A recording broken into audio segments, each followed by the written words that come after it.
I'm sorry, but I have to go see her after all. Just lie here by yourself and get some sleep. His ruthless words pierced the silence of the opulent penthouse suite where time seemed to stand still. On our wedding night, the night that was supposed to be the happiest of my life, the husband with whom I had exchanged vows of eternal love just hours ago shattered the illusion.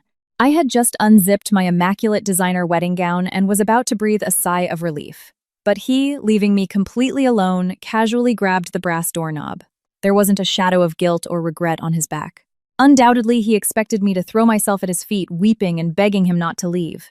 What he couldn't possibly imagine was that by opening the door to that hallway, he was pulling the trigger that would destroy his entire life, and that tomorrow morning, it wouldn't be my predictable tears waiting for him, but an unimaginable end. The clock on the nightstand read just past 1:00 p.m. Below the floor-to-ceiling windows, the Manhattan skyline sprawled out, glittering like an overturned jewelry box. A single night in this top-floor suite of a prestigious New York hotel cost several $1,000s. On the mahogany table sat a bottle of top-tier champagne and an elegant fruit arrangement, compliments of the management, only a few hours ago. We had been receiving the congratulations of hundreds of guests at a lavish reception at the plaza. A torrent of wishing you a lifetime of happiness had rained down on us as we smiled tirelessly at family and friends. Exhausted both physically and mentally, we were finally alone. Finally alone. I wanted to smile. But in that exact moment, my husband Declan, instead of loosening his tuxedo, pulled his tailored coat from the closet and slipped it on with practiced ease. "What do you mean you're going to see her?" I asked, forcing my voice to remain perfectly calm. I knew exactly who Declan was talking about, but I had to ask. "What is there not to get?" he sighed, irritated. "I'm going to see Briar, obviously. She's been blowing up my phone all evening. She's hysterical that I actually got married. She won't stop crying. If I leave her alone right now, she might do something stupid." Briar. That was the name of his ex-girlfriend whom he had dated for 5 years before meeting me. Even when our relationship grew serious and we got engaged, Declan continued seeing her on the side. "She's fragile. Without me, she spirals. You can't just cut her off cold turkey. It's cruel." That was his go-to excuse. "Today is our wedding day. This is our first night as a married couple," I stated flatly. "You're leaving your wife alone in a hotel to go to your ex." In response, Declan merely rolled his eyes, looked me up and down, and smirked dismissively. "Look, you really need to drop that ice queen attitude. You're my legal wife now, so act like it and don't make a scene. Besides, you're a strong woman. You've got a thick skin and can handle yourself. Briar is different." The insults rolled off his tongue effortlessly, and I just listened in silence. Unlike you, a 35-year-old corporate shark who's used to doing everything on her own, Briar is still young. She's only 25. She's tender and fragile. If I don't hold her and comfort her, she'll break. Anyway, the wedding night is just a formality. I'll be back in the morning. In the meantime, drink the champagne by yourself and get some sleep in this massive bed. See ya. Declan said it with the casualness of someone running down to the corner bodega for a pack of smokes. Since I didn't utter a single word in protest, he must have taken it as a victory, assuming his airtight logic had disarmed me. A smug grin spread across his face. I just stared at him. No twisted grimace of rage, no tears of heartbreak, just a calm, freezing gaze. "What are you staring at? If you have something to say it, though I'm leaving anyway. Briar is waiting for me," Declan snapped, finally pulling the door open. The heavy sound of it shutting echoed through the silent suite, followed by the metallic click of the electronic lock. I was completely alone, motionless. A normal woman in my shoes probably would have thrown herself onto the bed sobbing or started smashing crystal glasses against the wall in a fit of rage. But slowly, a silent smile crept onto my lips. It wasn't a smile of despair. It was the icy smirk of absolute certainty that everything was going exactly according to plan. I knew it. "I was absolutely certain you'd pull this," I whispered to the empty room. I picked up my smartphone from the pristine sheets and unlocked the screen.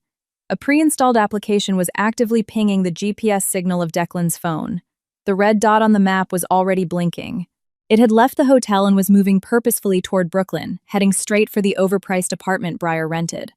I opened my contacts and dialed a number. It was picked up on the first ring. "Yes, it's me." He just left the suite. He said exactly what we predicted. I told the person on the other end, my voice cold and unwavering. "Yes, everything is in place."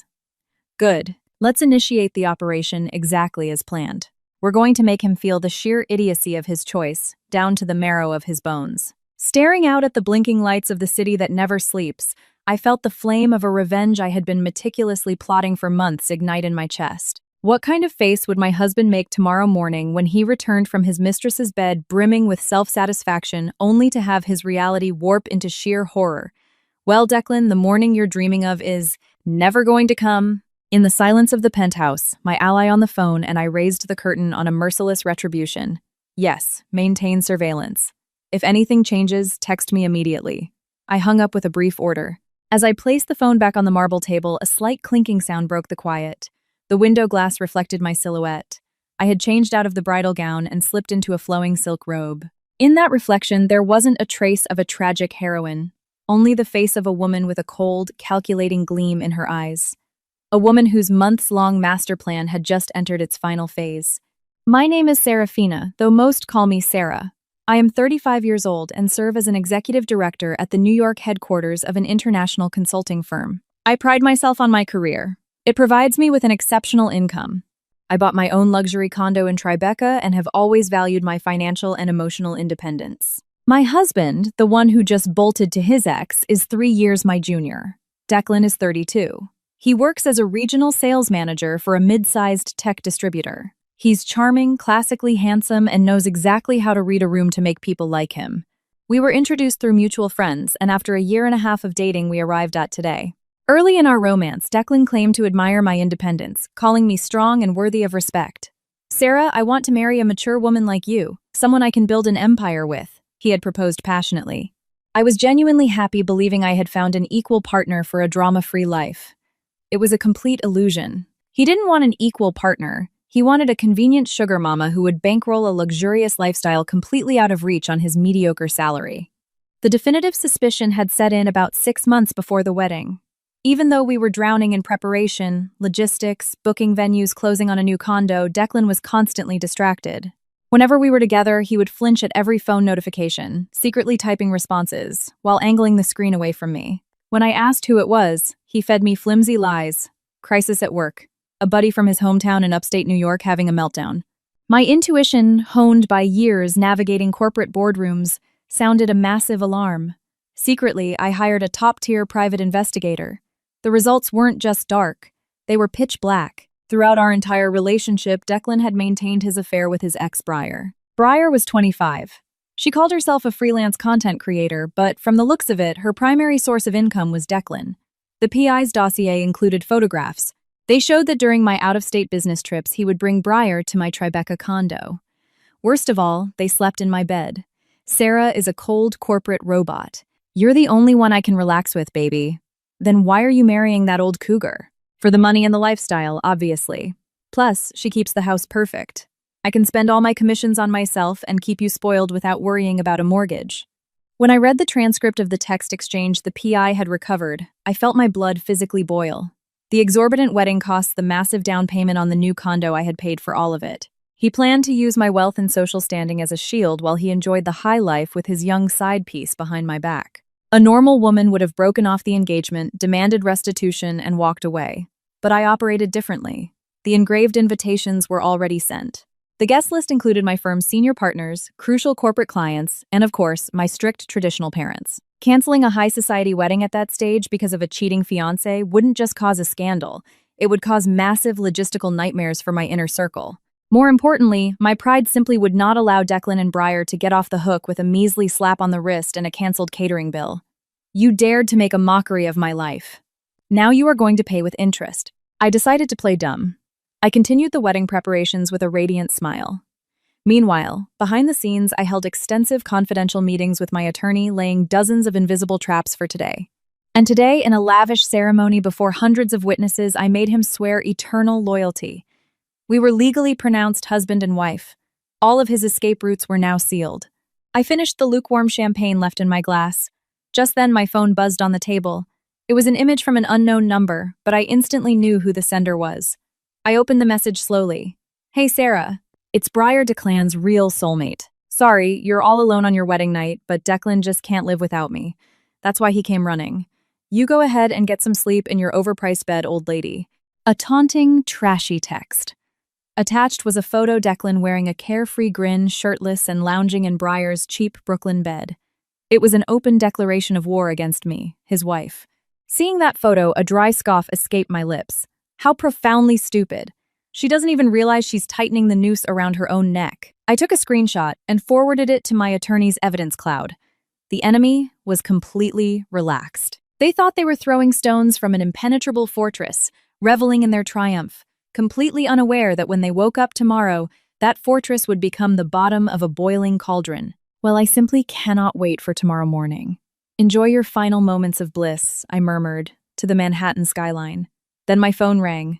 This time it wasn't a text, but a call. Seeing the caller ID, I frowned for a microsecond before calmly hitting the green button. Speak, it's Sarah. Forgive the late hour. No apologies needed tonight. On the other end of the line was the one person in the world Declan feared. More than death itself, the man he never dared to cross, his father, Richard Vance Sr. Richard Sr. was the patriarch of an old money family in Pennsylvania and the formidable chairman of the board of a highly respected manufacturing conglomerate. He despised liars and hypocrites, and he was the only entity that struck primal panic into Declan's heart. In fact, during the wedding preparations, the moment I verified Declan's infidelity, I took the PI's dossier directly to Richard Sr. and secretly secured his absolute allegiance. So that useless boy actually abandoned you at the altar of your marriage and ran to that girl, didn't he? Richard Sr.'s baritone voice trembled with barely contained fury.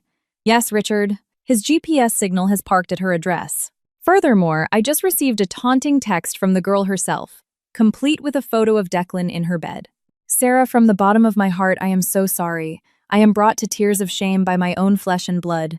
To betray a woman as brilliant and gracious as you, and on your wedding night of all nights, it is an unforgivable sin. Please, Richard, do not apologize. This is the bed Declan has chosen to make. You'll be helping me tomorrow morning exactly as we agreed, correct? Absolutely. This will not be a quiet annulment. He will receive his just deserts, including a public crucifixion. I will personally ensure he looks true hell in the eyes. I'll see you in the morning. Your support means everything to me. Thank you. After hanging up, I exhaled a long breath.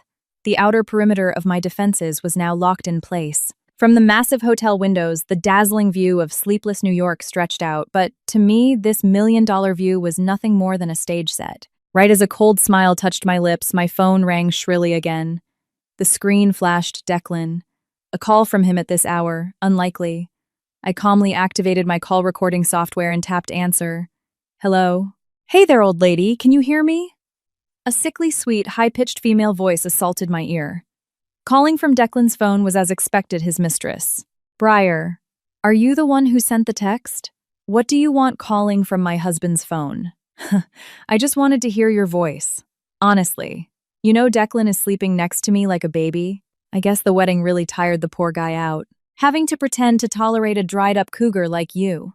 Briar let out a vulgar, cackling laugh, ramping up her verbal assault. Hey, aren't you humiliated 35 years old and totally alone on your wedding night because your man ran away? You know what Declan always says. As a walking ATM, Sarah is flawless, but as a woman, she's a total zero. You're like a stale saltine. I didn't let a single emotion ripple across my face, maintaining absolute silence. Taking my quiet for shock and a confession of defeat, she grew bolder and raised her voice. What's wrong, cat got your tongue? Hit the nail on the head, didn't I? Listen to me very closely. Declan loves me. I'm young and hot. You are literally just a bank account to him. The luxury wedding, the Tribeca penthouse, it's all just funding for our happiness. Mine and Declan's. Get it. So you two planned this from the very beginning. To siphon off my assets, I asked softly, using an innocent clarifying tone. In a courtroom, her own recorded confession would be a nuclear bomb. Duh, God, you are slow for a businesswoman. With Declan's crappy salary, he couldn't buy me Chanel bags or take me to Tulum. So you're gonna grind away at your little corporate job like a mule, and we're going to spend your cash having fun. It's a flawless system, right? Briar was howling with laughter on the other end, intoxicated by her perceived victory. So do yourself a favor and sign the divorce papers fast. Oh, and don't even think about asking for alimony. Actually, you wasted our valuable time with this wedding stunt, so you're leaving the condo and all your savings to us as compensation. That's your final role. The pathetic, bitter ex-wife. The demands were staggeringly delusional and unhinged. Anyone else would have exploded in a screaming match. But my heart remained as cold as Arctic ice. Pathetic ex-wife, you say? I couldn't help but let out a low chuckle. Huh, what's so funny? Trying to act tough? God, you're pathetic. Briar's voice turned sharp and angry. It's not so much funny as it is poetic.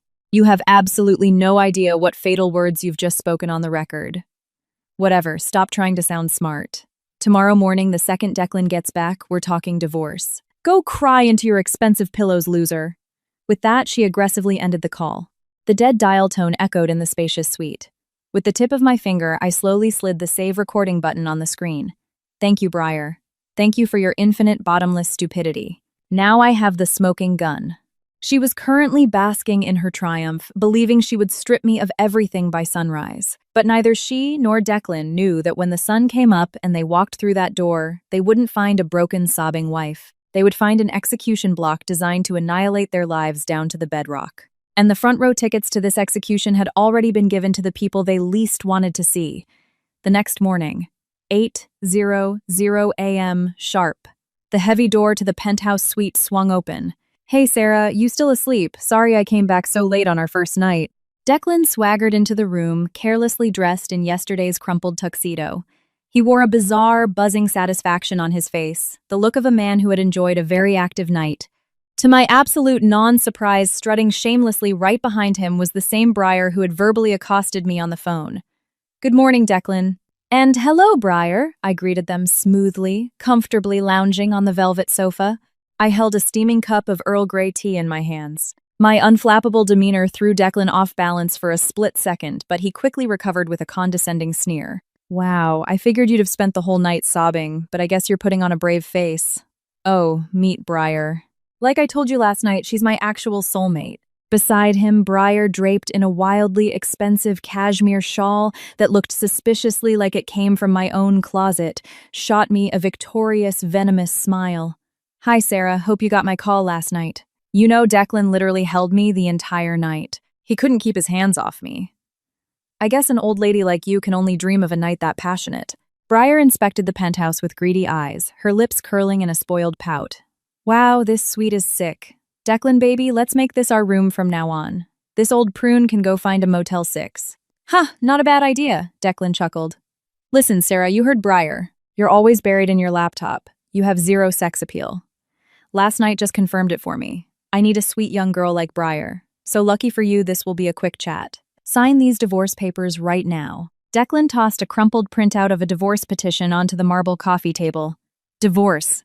Are you serious? Obviously. Living my whole life with a rigid buzzkill like you would be torture, not a marriage. Oh, and just so we're clear, we're keeping the Tribeca condo and your investment portfolios as compensation for my emotional distress. You're a boss, babe, right? You can just earn it back. There wasn't a shred of decency left in Declan's words. It was naked malice, totally devoid of basic human respect. I stared dead into his eyes, maintaining my silence. He read my quiet as a symptom of shock and absolute despair. What's wrong? Did your brain short-circuit? God, what a pathetic sight. Where's all that independent woman swagger from yesterday? At the end of the day, when a man walks out on you, you're just an aging spinster. Nobody wants. Declan sneered, pulling Briar by the waist and kissing her ostentatiously on the neck right in front of me. Come on, sign it! Or are your hands shaking too much? Hey, it happens! Poor abandoned ex-wife. The avalanche of insults rained down on me. Briar acted as his cheerleader, clapping her hands and giggling. Oh my God, it's true, you look like a ghost. They were so oblivious. They had no idea why I was so terrifyingly calm.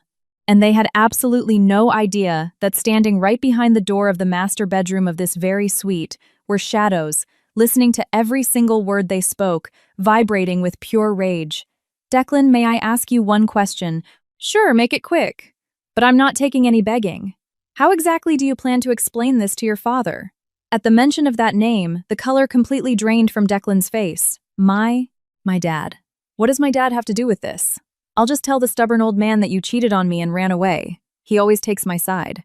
Do you honestly believe that I gently placed my teacup down onto the porcelain saucer? The soft clink was the starting gun for the counterattack. I will sign what you ask. But first, why don't you say hello to our guests? I gestured toward the double doors leading to the master bedroom. The heavy oak doors slowly clicked open. Seeing who stepped out, Declan's jaw went slack. The pen he had been holding slipped from his fingers, bouncing dully against the Persian rug. An oppressive, suffocating silence filled the room. Stepping out was the man Declan feared most in the universe, his father, Richard Vance Sr., D-Dad Y. Why are you here? Declan's voice cracked into a prepubescent squeak. Richard Sr. stood frozen, his face carved from granite, emanating a terrifying wrath. Right behind him emerged my own parents, and trailing them with a gaze that could freeze boiling water was the VP of Sales, Declan's direct boss. Mr. Vance Briar stammered next to him. Confronted with this terrifying lineup, she instantly shrank, her arrogant facade vaporizing into thin air. She had probably pictured Declan's dad as some bumbling pushover boomer, but standing before her was a corporate titan who could destroy lives with a phone call. Declan, what did you just say? Every word out of Richard Sr.'s mouth was like an ice pick driving into Declan's skull. No, I didn't. You said you would lie. You said you would tell me Serafina cheated on you and ran away. Are you truly stupid enough to believe your own father is a moron? Richard Sr.'s booming voice rattled the crystal chandelier. Terrified by his sheer presence, Briar let out a squeak and tried to hide behind Declan's back. Dad, that's not it. It's her fault. Briar is the one who threw herself at me, I swear. How low you have sunk. This time, it was my father who spoke. Normally a mild-mannered man, he was visibly shaking with fury over how his only daughter had been degraded on her wedding night. We know everything you've said and done since last night. Sarah briefed us on all of it. There is a recording device running on that coffee table, and every filthy extortionist word you two just spoke has been captured. A recording device, Sarah, you. Declan stared at me, his eyes bugging out in disbelief. I met his gaze and offered a freezing, razor-sharp smile. Yes. I was entirely certain you would run to Briar, so both the phone call from last night and your pathetic threats just now are fully documented. The more evidence of extortion, the better, wouldn't you agree? You set me up. How could you play so dirty? Declan roared, lunging forward as if to grab me. Twack! Richard Sr.'s heavy wooden cane slammed violently into the floorboards. Who exactly played dirty here, abandoning your bride on your wedding night to screw your mistress and then conspiring to extort her assets? You disgust me. I am nauseated that you carry my blood.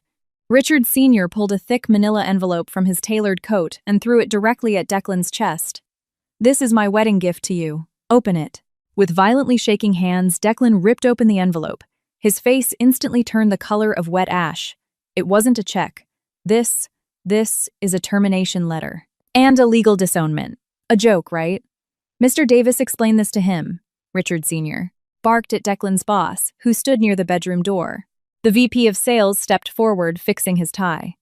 Declan, we had suspicions that relying on Miss Sterling's funds to cover your tracks, you have been expensing personal luxuries to the corporate accounts. Your little getaways with Miss Briar here, we audited the books. They were billed to the company's client entertainment budget. Internal investigations concluded its review at 6:00 a.m. today. Effective immediately, you are terminated for gross misconduct and corporate theft. What? Wait, I'll pay it back. The money can be reimbursed, right?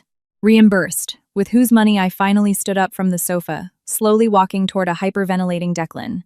The lease agreement for the Tribeca condo you planned to steal canceled. I bought it solely under my LLC. And your joint bank accounts. I maintained them during the wedding prep, but I revoked your access authorizations at midnight. Your current balance is exactly $0. Oh, and the bill for this penthouse plus the overtime catering charges from the reception. Put entirely on your personal Amex. You have no parental safety net, no corporate salary, no real estate, and not a single red cent of my money. Declan's knees gave out. He collapsed onto the rug. Beside him, Briar, pale as a sheet, started violently shaking his shoulder. Declan, babe, tell me this isn't real. You said you had cash. You said you were going to spoil me. Shut up. This is all your fault because of your stupid phone call last night. My fault. You're the one who told me Sarah was just a clueless sugar mama. Richard Sr. watched their repulsive infighting with absolute disgust. By the way, the conversation is far from over. Sarah, tell him the secret. A secret. Declan froze his head, snapping up. Declan, you secretly signed a back-channel agreement with Briar to funnel money, didn't you? But that wasn't the only thing you were hiding. I know what your real motive was. The one you kept hidden, even from Briar. This time, Briar froze, her jaw dropping. A secret? What are you talking about? I know everything about him. Declan, drenched in a cold sweat, tried to scream to stop me, but his voice failed. Briar dug her acrylic nails into his arm. Declan, what secret? I casually leaned against the back of the sofa, looking down at them with pure pity. The morning light flooding through the windows caught the dust motes in the air, but the room felt as cold as a morgue. Declan, you promised Briar that your family was old money, that you were the heir to a massive manufacturing fortune, and that regardless of your crappy sales job, Your future as a multimillionaire was guaranteed. Briar whipped her head to look at me. Yeah, he told me his dad is a famous chairman of the board. Yes, Richard Sr. is an exceptional man. I glanced over. Richard Sr. shook his head bitterly. Briar, I will tell you the truth. This man has been keeping from you. 5 years ago, Richard Sr. completely cut Declan off. The reason, a colossal sports gambling debt that he attempted to cover up by embezzling from his first job. Briar's face morphed from pale to a sickly green. Back then, Richard Sr. paid off the bookies to save him from having his legs broken. But on one condition, Declan had to sign away all rights to his inheritance and build his own life, relying solely on himself without ever messing up again. So he doesn't have a cent of inheritance coming. No way, Briar shrieked. Dad, you said after I got married things would go back to normal. Declan tried to crawl toward his father, but Richard Sr. aggressively shoved him back with the tip of his cane. I wanted to believe in you. I thought that by marrying a powerhouse like Sierra, maybe she would straighten you out. But the results speak for themselves. I don't have a single penny nor an ounce of pity left for you. I turned back to Declan, who was now quivering with apocalyptic despair, and lowered my voice to a lethal whisper. And another thing, Declan. Your actual debt. The one you hid from me. It sits at exactly $350,000. I know about that, too. What? How? I never told anyone I told you. I wasn't just a corporate consultant. I pulled a sleek black business card from my pocket and flicked it onto the floor in front of him. Printed in embossed silver foil beneath my name was a title, Serafina Sterling CEO. Sterling Enterprises. Sterling Enterprises. Wait, you don't mean the... Declan's boss gasped in shock. Yes. I am the eldest daughter of the chairman of Sterling Enterprises. I was working at a subsidiary under my mother's maiden name because I wanted to prove my worth without my family's shadow. Declan, that shady offshore tech investment scheme you poured money into to pay off your bookies? The firm behind it was recently acquired by one of my subsidiaries. So, yes, from day one I knew you had secretly racked up $350,000 in debt against my assets, and that you were siphoning that money to fund your little Brooklyn escapades with Briar. You had it all under control, Declan mouthed, like a fish out of water. Then, why did you marry a guy like me? I never loved you. I knew from the start you targeted me without knowing my real background, seeing me only as a lonely, wealthy mark. So I gave you enough rope to see exactly how far you would hang yourself. Sarah, you set this up from the beginning. Yes. I documented every single step as you and Briar conspired to defraud me. The death blow was the encrypted email you sent her. I'll marry this Sarah chick and milk her dry for the rest of her life.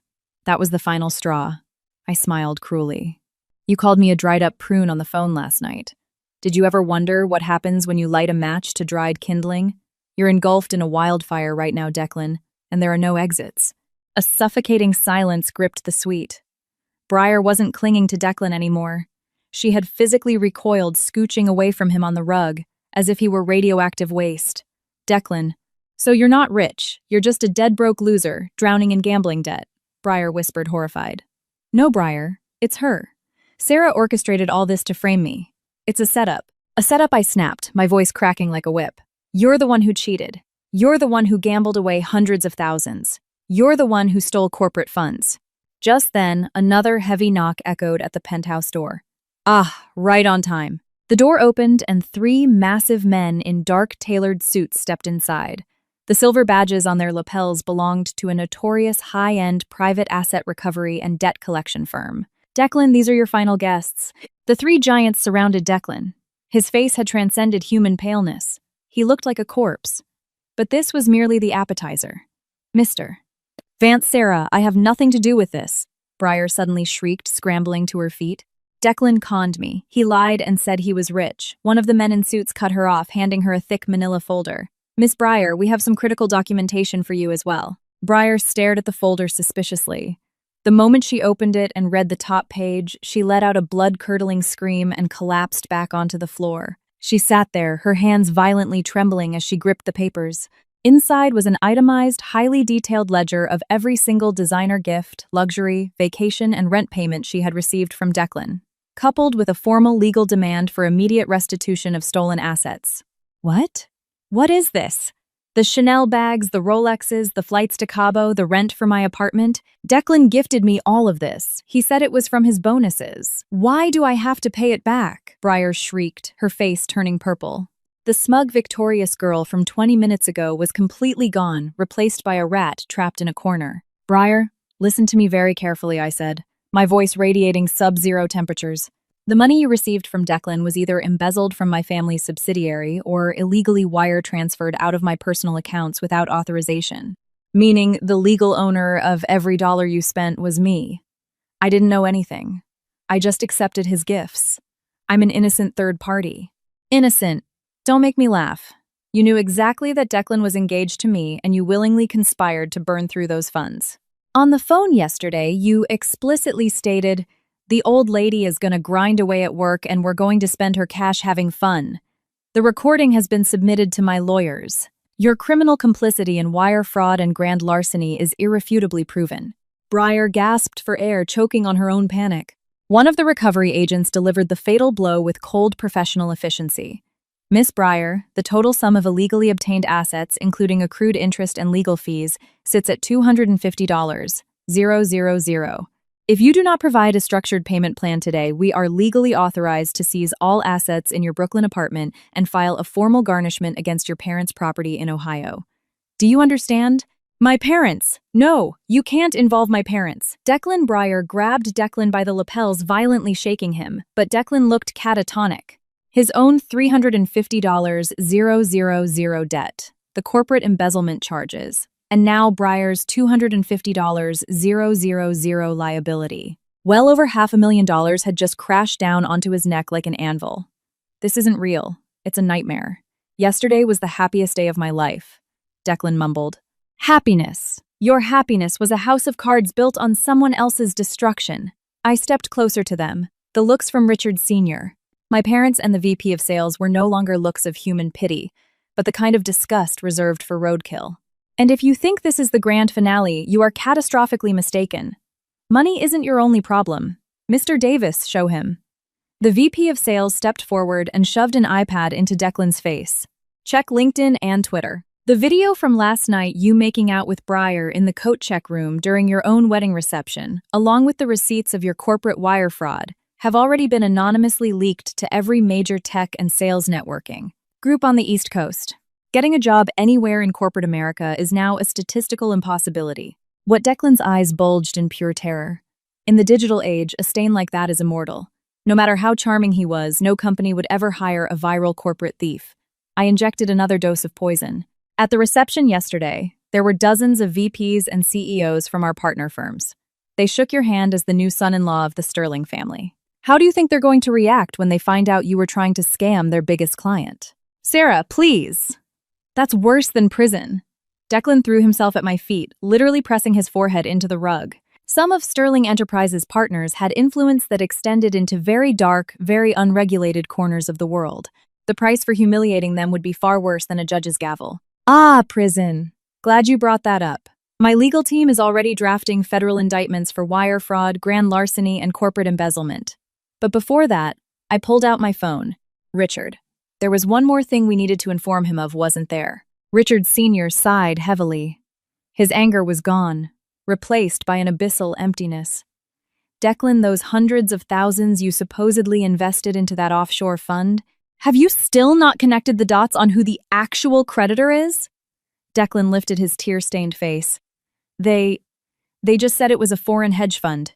You absolute imbecile. I am the silent chairman of that fund. The air in the room completely vaporized. Declan's face took on a shade of gray not found in nature. When you betrayed me, when you betrayed Sarah, blinded by your own sickening greed, I intentionally laid that trap for you, Richard Sr. said. If you were an honest man, you never would have touched that shady investment money. But you dove into it headfirst. I had to personally send my own son to the slaughterhouse. Do you have any concept of what that does to a father? Dad. No. You were testing me. I commend to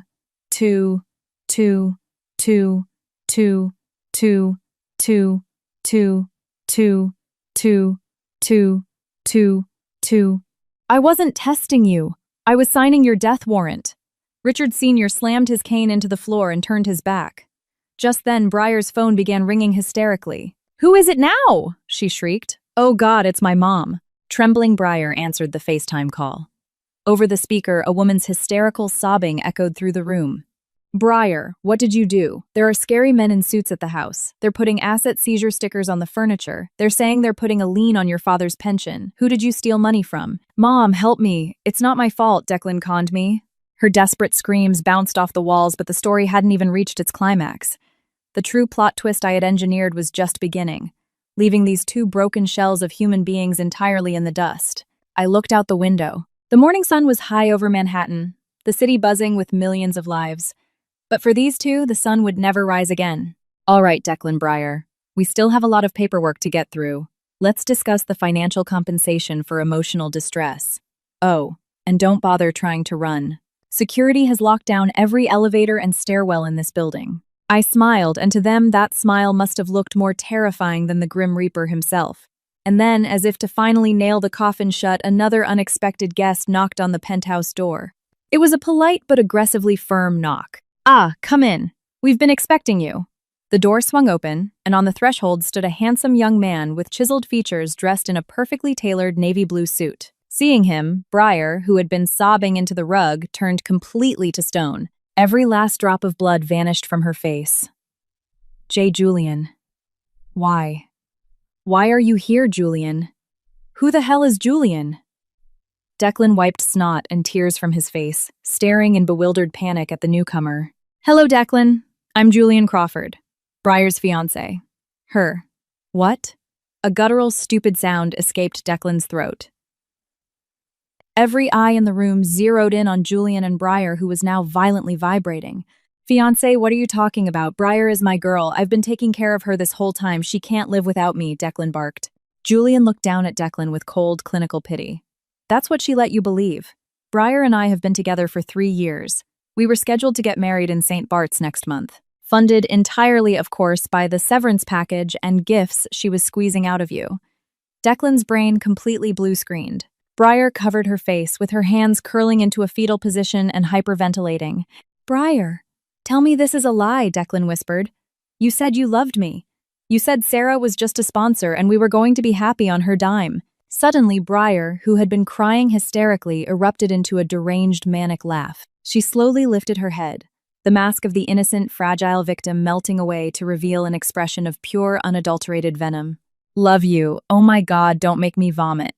Who could ever love a vain, empty, narcissistic loser like you? I just needed your cash to pay for my destination wedding with Julian. You were literally bragging to me about how easy it was to bleed your rich fiancé dry, so I just took a cut of the profits.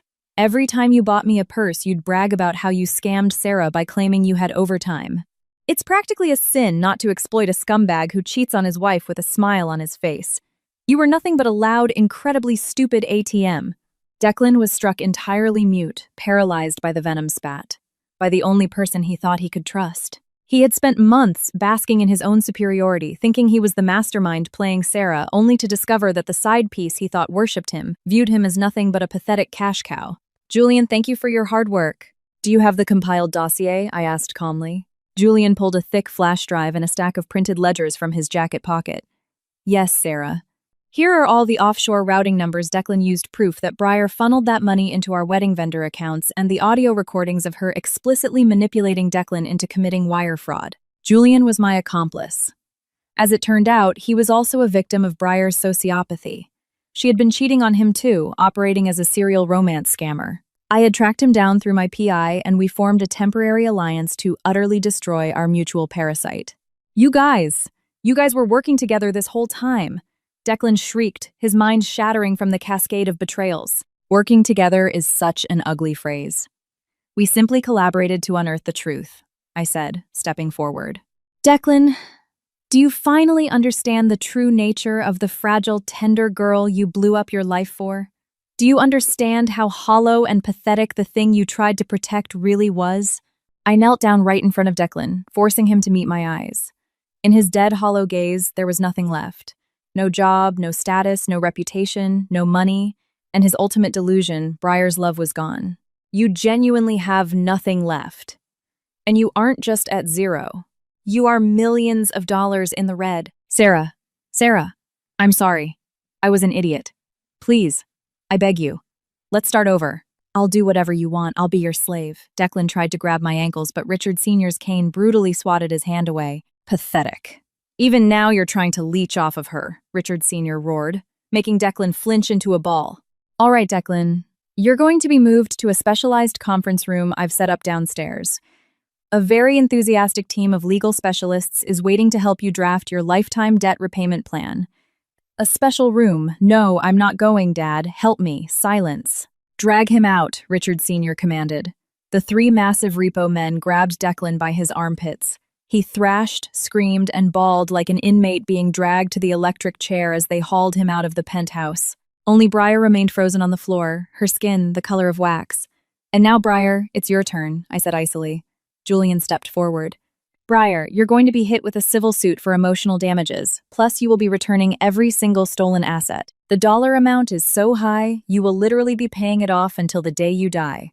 You ready? No, he conned me. I'm a victim too, Briar shrieked, just as two NYPD officers in uniform appeared at the penthouse door. With Julian's hard evidence of her inciting corporate embezzlement, she was never going to walk away clean. But Declan's nightmare was only getting started. As the goons dragged him toward the private elevator bank, he was met with another reality, one even more devastating to his psyche. Let me go, Dad, please, I'm your only son. Declan's pathetic wailing echoed down the plush-carpeted hallway. He stumbled his tuxedo, ruined, looking nothing like the handsome groom from yesterday. Keep your mouth shut, you're disturbing the paying guests, one of the agents growled, tightening his grip. As they reached the lobby elevators, the stainless steel doors parted silently. Seeing who was stepping out, Declan screamed at the top of his lungs. Mom, help me! Dad and Sarah are trying to kill me! It was his mother, Eleanor Vance. Dressed in impeccable Upper East Side couture, she was the woman who had coddled her little Declan his entire life, indulging his every whim. To Declan, she was his absolute impenetrable fortress of safety. Mom, I'm begging you, call the cops. They framed me. These women set me up. Declan lunged, desperately trying to grab the hem of her Chanel jacket. Eleanor's reaction was something he could not have simulated in his worst nightmares. Revolting. Get your hands off me. Her voice was colder than a Chicago winter. She looked at her son with the kind of revulsion usually reserved for a cockroach. Mom, shut your mouth. Richard told me everything. You betrayed the Sterling heiress, you stole from the firm, and you conspired with some gutter trash to rob her blind. You have humiliated me. Richard said he is disowning you, and I completely agree. In fact, I demanded it. You are a stain on this family's legacy. Never ever show your face near us again. That's a lie, Mom. You can't mean that. It's too cruel. I'm your son. No. My son died yesterday at the reception. The thing standing in front of me is just a broke, indebted felon. Take him away. It makes me physically sick to look at him. Eleanor didn't make eye contact with him for even a second before swiftly walking past him down the hall. Mom, Declan's agonizing screams were cut off as the elevator doors sealed shut.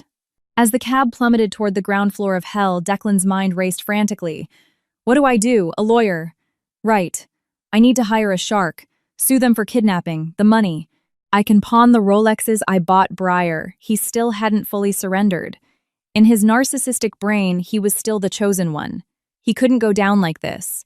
Eventually, Sarah would soften up and forgive him. She had always been so compliant, so easy to control.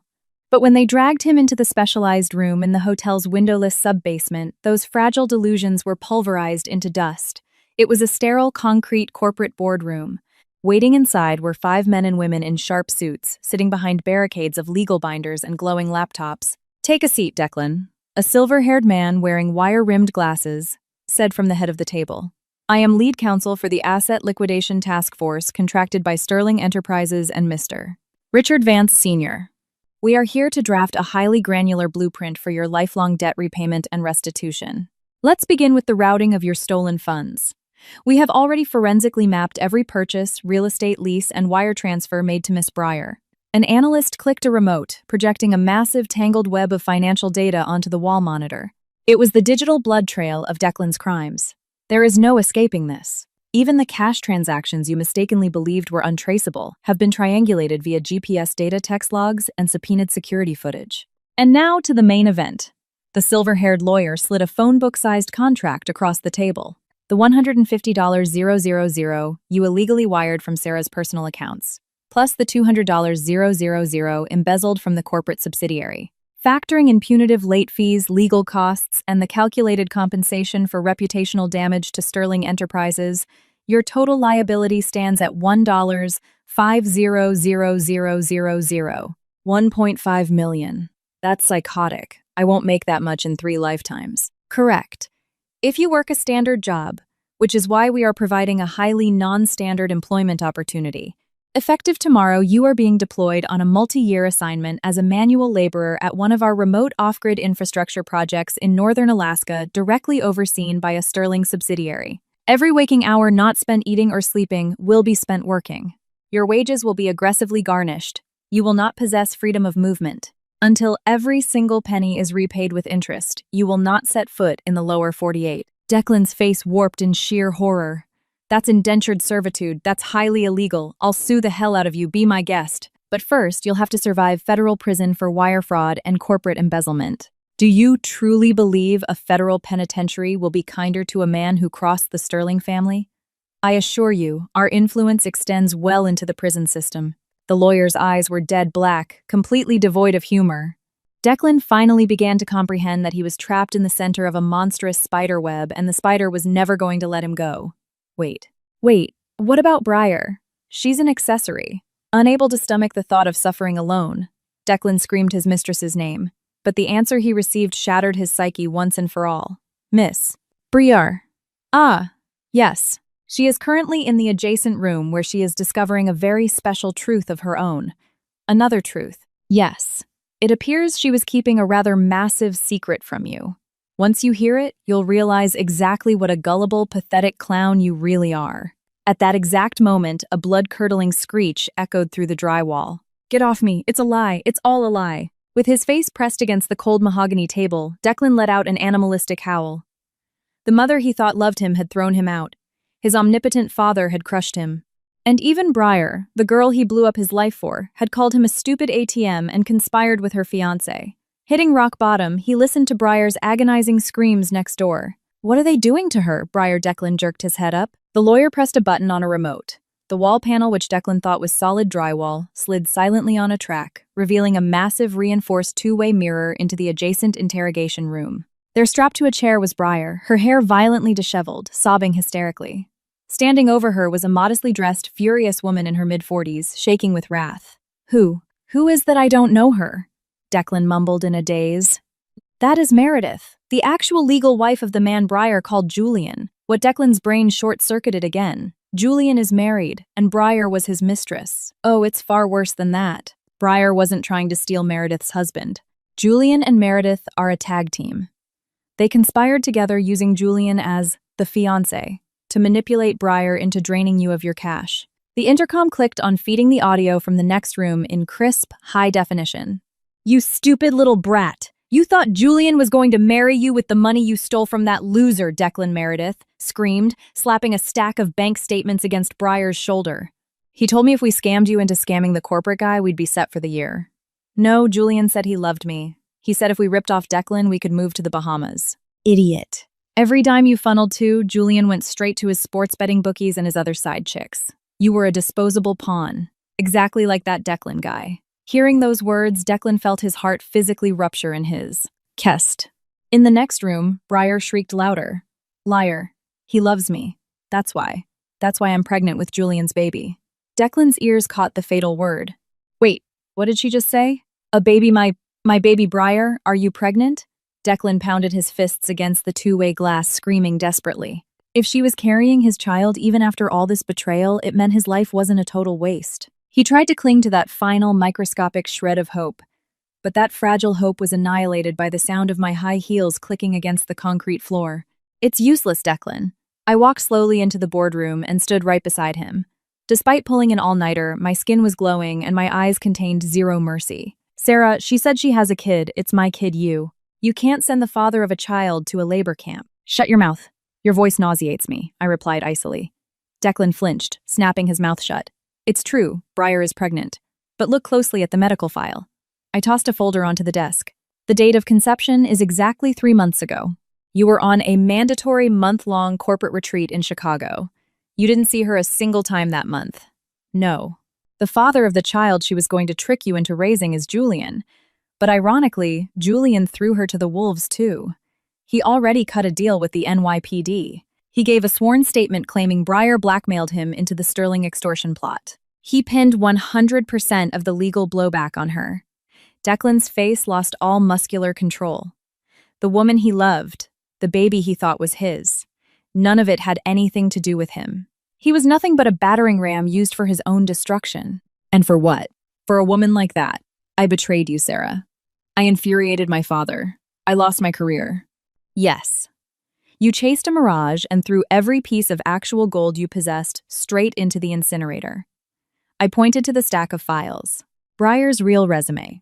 She has been indicted 3 separate times for romance scams in 3 different states, avoiding prison by settling out of court. You were just victim number 4. And you were by far the easiest, a vain, narcissistic idiot with an inferiority complex. Trembling, Declan stared through the glass at Breyer. The girl who had seemed so intoxicatingly beautiful and delicate now looked like a grotesque monster rolling in the mud.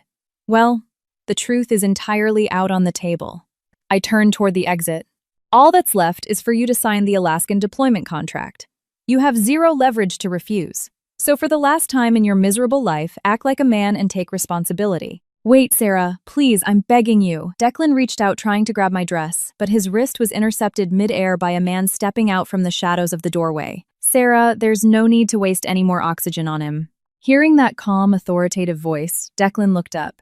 Standing there was the chief legal counsel for Sterling Enterprises, my stepbrother Callahan. The same man Declan used to mock behind his back, calling him a stuffy, boring corporate drone. Callahan, what are you doing here? I'm deeply disappointed, Declan. Not only did you betray my sister, but you used to call me a boring boomer at family dinners. Unfortunately for you, this boring boomer is the architect of the ironclad legal contract that will dictate your menu for the next 3 decades in hell. Callahan smiled coldly and tossed one final document onto the table. All right, Declan, let's begin the phase of your life where you regret being born. The lights in the boardroom dimmed, illuminating only the horrific reality TV show playing out behind the two-way glass where Meredith was physically tearing Breyer apart. It was an endless psychological torture for Declan, but he still didn't know that the true climax of my revenge had yet to occur. 1.5 million. This math is totally illegal. I spent $400,000 tops. This is extortion. This is fraud, Declan stammered, flipping frantically through the pages. His eyes were bloodshot sweat dripping off his nose. The arrogant playboy who thought he conquered the world yesterday was a distant memory. Fraud, you have the audacity to use that word, Callahan chuckled darkly. He clicked his remote, pulling up a highly specific Excel sheet. Listen closely, Declan. The $350,000 you stole is just the principal. The corporate reputational damage, the legal retaliation fees, and every single dollar Sarah spent sustaining this fraudulent engagement are classified as fraudulently obtained assets, given you were operating a romance scam under the guise of marriage. Marriage scam. We got legally married. The marriage itself was a premeditated act of financial fraud, unequivocally proven by your own encrypted emails and Breyer's audio recordings. And now look right here.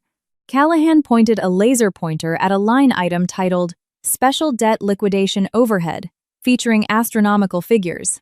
That offshore investment fund you bled yourself dry for. As Sarah mentioned, it is wholly owned by Sterling Holdings, meaning you stole money from your wife's family to invest in a honeypot trap owned by your wife's family. Do you appreciate the irony? Declan turned an impossible shade of white. Overestimating his own genius, he thought he was playing the clueless heiress, when in reality he was a marionette dancing on Sarah's strings. How is this legal?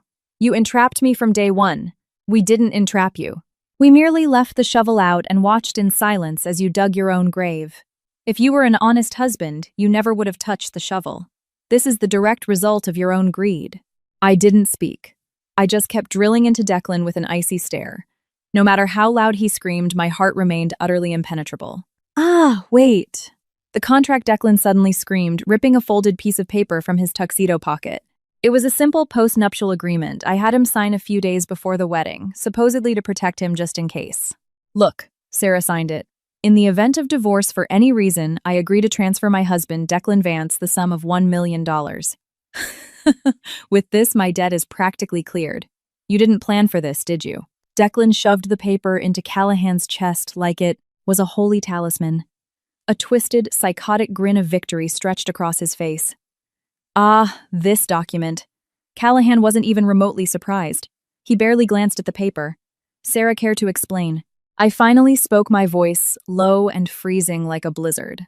Declan, the evening I had you sign that we had shared a bottle of expensive Bordeaux. Did you honestly think I signed $1 million blind check without looking? You were in a great mood. You signed it. That's your signature. Yes, the signature is mine. But you had me sign a carbon copy pad. The text printed on the actual legally binding sheet beneath it was completely different. Callahan, please. Callahan pulled a pristine document from a leather folio. It bore my signature, as well as Declan's signature and his notarized thumbprint. This is the actual contract you blinded by the scent of $1 million signed, without reading the fine print. Let me read Clause 4B for you. The husband Declan Vance, in the event that marital infidelity or financial malfeasance is discovered unconditionally, waives all rights to marital assets, alimony, and assumes full and unmitigated liability for any and all corporate debts outlined by Sterling Enterprise. What? The paper fell from Declan's trembling hands. The shield he thought made him invincible was actually a suicide pact we had engineered. Lies! That's impossible! I read it. What are you, a witch? I'm not a witch. You were just so blinded by your contempt for me, and so drunk on the fantasy of a billionaire lifestyle with Breyer, that you lost all basic caution. You smiled while you signed the exact document that would authorize your own enslavement. It was actually quite entertaining to watch. Declan collapsed onto his knees, his forehead hitting the concrete. Inside his head was total screaming chaos. The woman he loved betrayed him, his mother discarded him, and his ultimate trump card was a trap. All right, all your escape hatches are welded shut, Declan. Callahan ruthlessly clicked a Mont Blanc pen and held it out.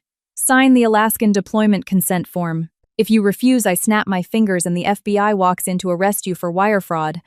Naturally, miss. Breyer will be going with you. Behind the glass, Breyer was already surrounded by NYPD detectives, holding handcuffs. She was thrashing wildly, screaming curses at Meredith. Breyer. Where did we go wrong? Declan whispered, reaching for the pen with a trembling hand. Just then, the heavy door to the boardroom blew open. The hotel's general manager ran in looking pale and terrified, followed by another unexpected guest. Miss Sterling. It's a disaster. The lobby is swarming with paparazzi, the internet is exploding, the headline says the groom at the Sterling heiress wedding brawled with his mistress. What I frowned. This was not in my script. Who leaked this to the press? The answer lay in the triumphant smirk of the woman who stepped out from behind the hotel manager. Surprise, Sarah. If you're sending him to hell, I'm making sure everyone watches him burn. It wasn't Breyer. It was an accomplice I knew nothing about. The situation was suddenly spiraling into an unscripted territory. Paparazzi scandal. What is happening? I feigned confusion as a woman in a striking faux fur coat and oversized Prada sunglasses strutted into the room. She took off her sunglasses, revealing a devastatingly gorgeous woman in her early 40s with sharp, intelligent eyes. Well, Declan, it's been a minute. And hello to you, the great Sterling heiress. Who? Who are you? You look familiar. Declan mumbled his brain, struggling to process yet another shock. Ah, that breaks my heart. It's only been 3 years and you've already forgotten me. Maybe I should jog your memory. I'm the daughter of the Miami real estate tycoon. Miami tycoon, no. Genevieve Declan's face contorted in a way I hadn't seen yet. It wasn't just fear. It was primal terror, as if a ghost had just walked through the wall. Bingo! 3 years ago, you swore I was the love of your life. You squeezed my father for a $5 million startup investment and vanished into thin air. I've been hunting you down for a very long time, and look where I find you marrying the Sterling heiress. How poetic. Genevieve handed a thick file to Callahan. Here is the federal fraud complaint from 3 years ago. Here are his signed promissory notes and the unredacted wire transfers my private investigators recovered. Callahan adjusted his glasses, scanning the documents. Understood. This is the kill shot. I walked slowly toward a paralyzed Declan. Declan, your affair with Breyer and your little corporate theft, that was just the tip of the iceberg. You aren't just a cheating husband. You are a professional serial romance scammer. No, Jen, it wasn't like that. I actually loved you. Shut your mouth, Genevieve snapped. Sarah, when you contacted me and told me who this rat was, I couldn't believe the Sterling heiress herself was running a sting operation for past victims like me. Declan's head whipped back and forth between me and Genevieve. You contacted her, Sarah. You two were working together too. Yes, Declan. You thought you buried your past so perfectly, but you vastly underestimated the intelligence apparatus of Sterling Enterprises. The very day we first met, my security team had already pulled your real aliases, your sealed criminal records, and the existence of Genevieve. I delivered the final, most devastating truth with an icy cadence. And this is perhaps the greatest punchline of all. You and I, we aren't even legally married. What? What are you talking about? We had a massive wedding yesterday. We said vows. We signed the papers. Ah, the marriage certificate. That piece of paper sitting on the penthouse desk yesterday that you were drooling over? It was a high-quality counterfeit forged by my legal team. I pulled the actual marriage certificate from my designer bag. Here is the real one. And as you can see, the groom's name is completely blank, meaning for not a single second of your life have we been legally married. No way, Declan howled like a wounded animal. Through the glass, Briar collapsed onto the floor, her jaw unhinged in silent shock. Then, my spousal rights, my claim to half your assets. You never had any. You were nothing but a trespassing scammer who crashed a Sterling family party.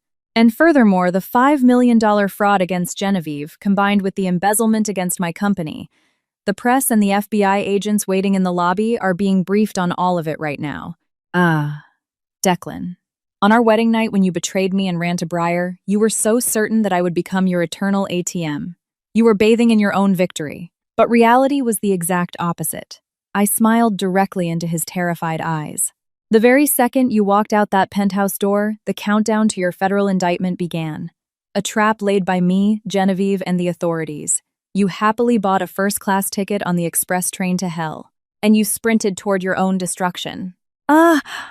Declan let out an inhuman guttural shriek, scrambling backward away from me.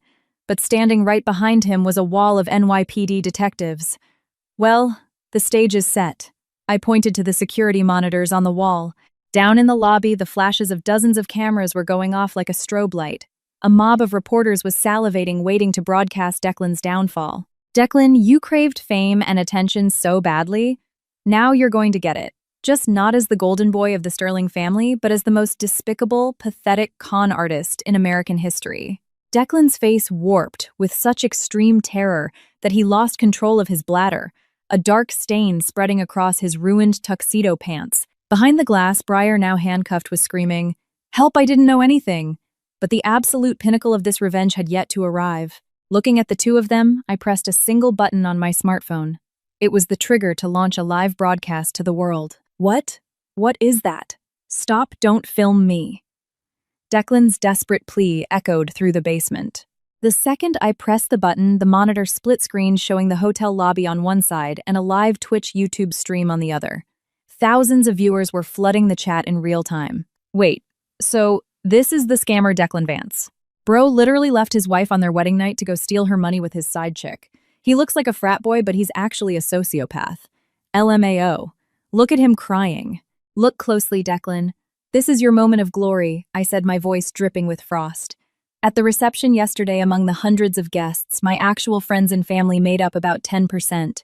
The rest hired actors, undercover FBI agents, and a coalition of women you and Briar have scammed over the years. Didn't you notice that older gentleman who shook your hand so warmly? The woman who gave that beautiful toast?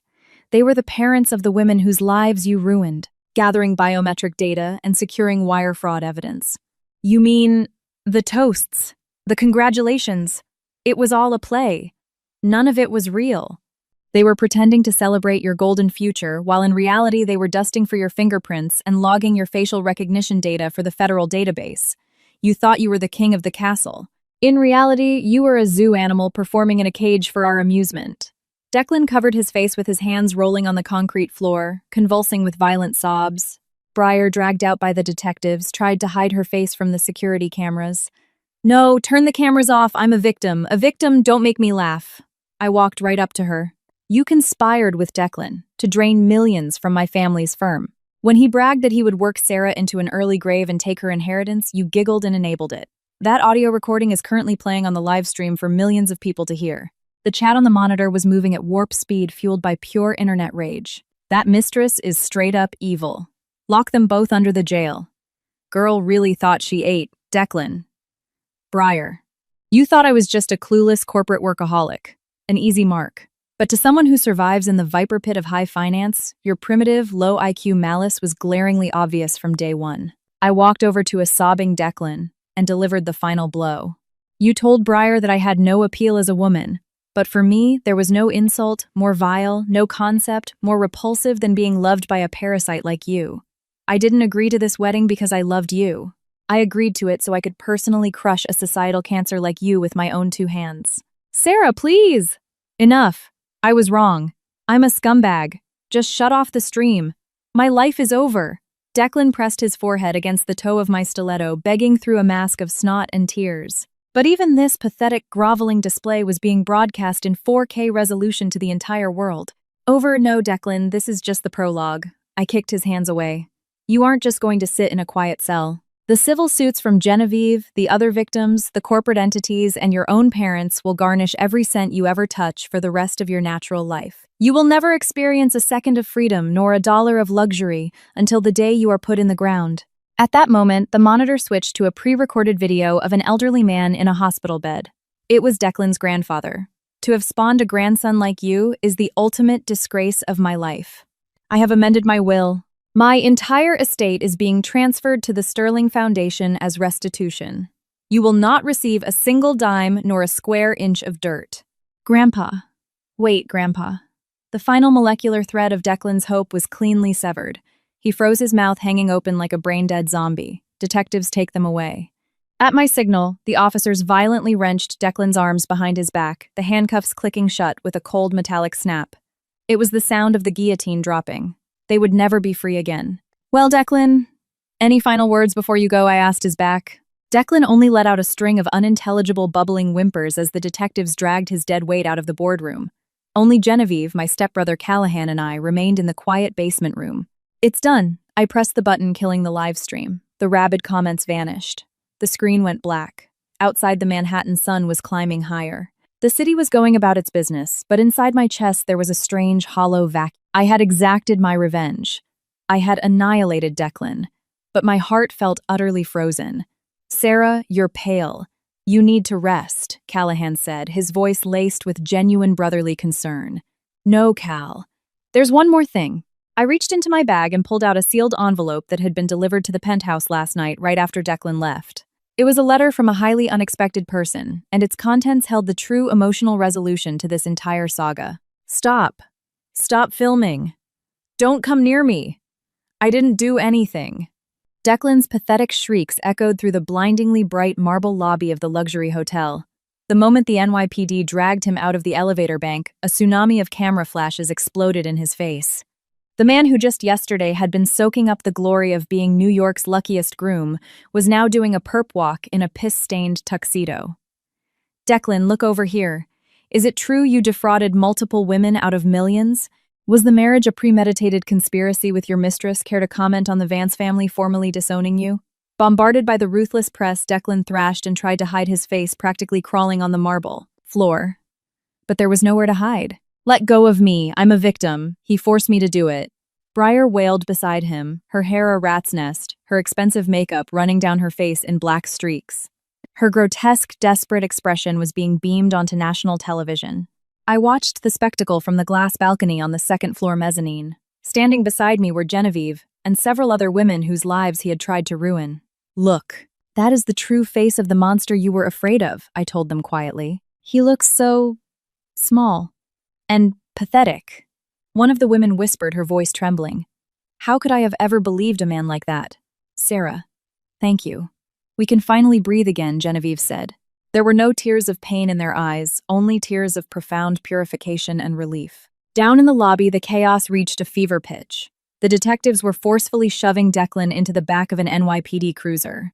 But right before he went in, he stopped. He looked around wildly, his eyes scanning the mezzanine until they locked onto me. Sarah, Sarah, he screamed at the top of his lungs, his vocal cords tearing. I was wrong, forgive me, you're my only hope. Tell these reporters to back off, talk to the cops. You have the power, you're my wife. The entire lobby, the press, the guests, the hotel staff went dead silent, all eyes shifting up to me. Declan genuinely believed that if he could just provoke a sliver of pity from me, he might survive. I rested my hands on the glass railing. I didn't need a microphone. My voice cut through the cavernous lobby, clear, ringing, and absolute. Declan, I will leave you with one final thought. Yes, you'll help me. Not in a million lifetimes. Declan's face shattered. From the very first day you approached me, your lies made me physically nauseous.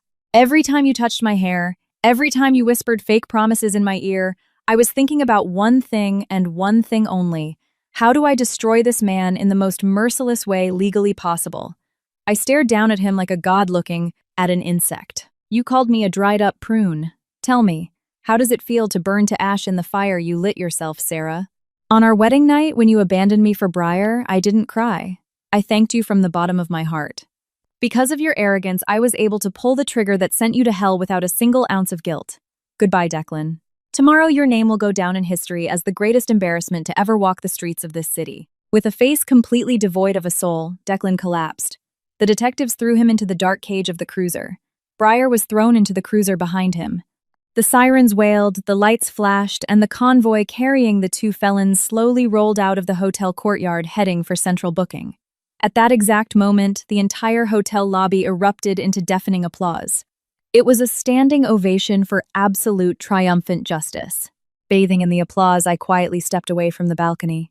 I had done it. I protected the Sterling Empire. I avenged his victims. Most importantly, I defended my own dignity. But as I returned to the silent penthouse, the final piece of the puzzle awaited me. I picked up the envelope from the marble table. The sender was Declan's real mother, Eleanor Vance, the woman who had just publicly disowned him. I expected a formal apology. But when I broke the wax seal and read the first line, my eyes widened in shock. No way. This is what was really going on. The letter revealed the tragic hidden history of an old money family that had accidentally raised a sociopath, and a decades-old promise made to my own family that I knew nothing about. And at the end, a proposal I couldn't have possibly anticipated. Cal. Richard. You need to read this, I said, my voice trembling as I handed the letter to my stepbrother and my ex-father-in-law. The storm had passed, leaving a ringing silence in the penthouse. The morning sun bleached the room in pure white light, washing away the grime of yesterday's vengeance. I sat on the sofa, rereading Eleanor's letter. It detailed a tragedy Declan was entirely ignorant of and a mother's desperate atonement. Sarah, first and foremost, please accept my deepest apologies and my eternal gratitude. Thank you for ending his path of destruction. That boy was the symbol of my greatest failure. Richard's own father was once a monster who abused and exploited women. I saw that Declan had inherited that rotten blood, but blinded by a mother's foolish love, I couldn't stop him in time. My weakness nurtured a predator. Further down, the letter revealed a jaw-dropping truth. In reality, your late mother and I were best friends in our youth long before the Sterling Empire existed. On her deathbed, she told me, if my daughter ever loses her way or falls into the hands of a dangerous man, please help her find the strength to stand back up. When the prospect of this marriage arose, I already knew exactly what Declan was. That is why Richard and I conspired in the shadows. We laid the breadcrumbs so your private investigators would find the absolute worst evidence, allowing you to act as his judge, jury, and executioner. You exceeded all my expectations. You took your life back with unparalleled brilliance. Sarah, you no longer need the Sterling name, nor the Vance titles to protect you. You have earned the right to find your own sunrise, relying on no one's strength but your own. Finishing the letter, a single tear broke free and rolled down my cheek. It wasn't a tear of pain, nor of vindictive triumph.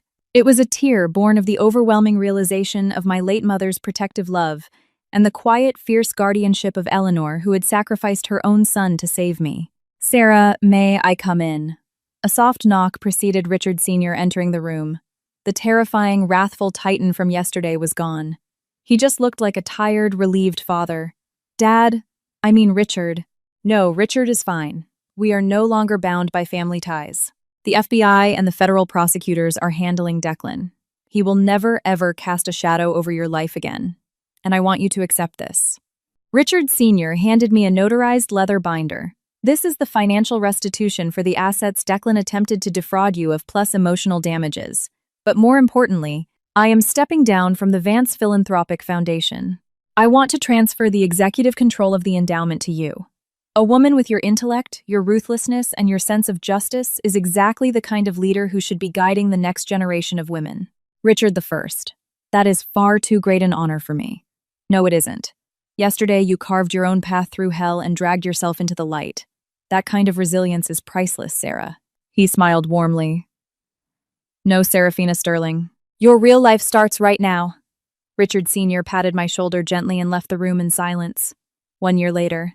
I work as an independent consultant in a beautiful, sun-drenched office overlooking the crashing waves of Carmel by the Sea, California.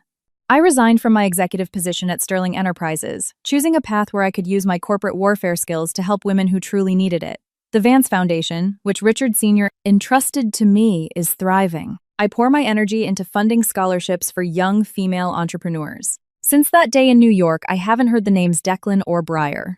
According to the legal grapevine, burdened with astronomical, unpayable debts and federal wire fraud convictions, they are both serving hard time in federal penitentiaries on opposite sides of the country. I heard they spend their minimal phone time screaming and cursing at each other through their lawyers. You reap what you sow. Even that cliché feels too merciful for their fate. But I don't even have the energy left to hate them. Outside my window, the endless blue of the Pacific Ocean stretches to the horizon, the rhythmic sound of the waves bringing absolute peace. Miss Sterling, can we go over your itinerary for the afternoon? My sharp, energetic new assistant asks from the doorway. Yes, let's go. We have a new client waiting. I set down my ceramic coffee mug and stand up slowly. Once upon a time, I was a pathetic mark, abandoned by a parasitic husband on my wedding night. But everything is different now. I belong to no one. I depend on no one. I stand firmly on my own 2 feet, and I dictate exactly what my tomorrow looks like. Catching my reflection in the office mirror, I don't see the dried-up prune Declan once mocked. I see a face radiating power and vitality. The face of a woman who walked through a Category 5 hurricane, planted her roots deep into the earth, and is finally ready to bloom on her own terms. I grab my blazer, look straight ahead, and open the door. A brilliant, blindingly bright world is waiting for me. On that wedding night, the moment he walked out that door, I didn't lose a husband. I found a true, limitless freedom that will belong to me for the rest of my days.